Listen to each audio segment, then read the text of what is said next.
my God. When I first met my daughter's boyfriend, to be honest, I wasn't impressed at all. His first impression gift left our entire family completely speechless. First, he showed us a tattoo, and it turned out to be our family portrait. Even our dog was included in it. Although Laird looked like a total weirdo, he already owned a mansion at a young age and had founded his own gaming company. Knowing we were coming to visit, he built a bowling alley just for me. Even the light box had a picture of me and him on it. Then he toured the front hall.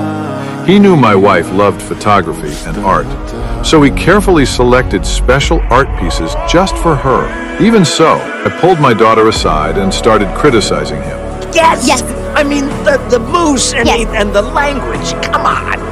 Besides being rich, I really don't see any good qualities. Steffi looked a bit guilty. She said, I should have told you about him earlier, but if you just get to know Laird, you'll see he's a good person. Can we get through Christmas first and then talk about him? I could tell my daughter really liked him, so I decided to stay. At dinner, I got curious about the edible newspaper on the table. As someone who runs a printing business, I had to give him some credit for that creative idea. When I asked how they met, Laird, who normally swears like crazy, suddenly spoke gently and sincerely, constantly praising Steffi for everything she does. He remembered all her favorite things, and since he can't lie to save his life, he accidentally revealed how long they'd been together, which completely contradicted what my daughter had told us. I was furious. You said you've only known each other for a couple of months. It was super casual at first. No, it was not. I mean, we exchanged I love yous on the third date, you know? Remember?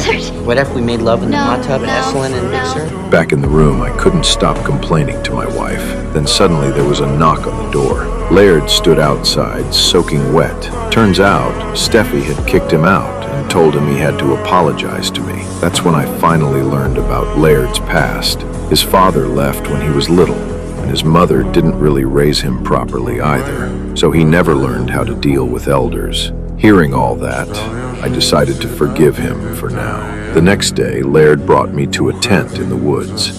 There, he told me he wanted to propose to Steffi on Christmas. The moment he said it, I jumped up and strongly objected. I told him Steffi was too young. She hadn't even graduated college yet, but Laird begged me for a chance. He said, if I can get your entire family's approval, only then will I propose to her as planned. That night, Laird hosted a party. Even though I wasn't a fan of such events, seeing how happy my wife was, I gave Laird another point in my book. But what shocked me most, he actually managed to invite a new money celebrity. Elon Musk.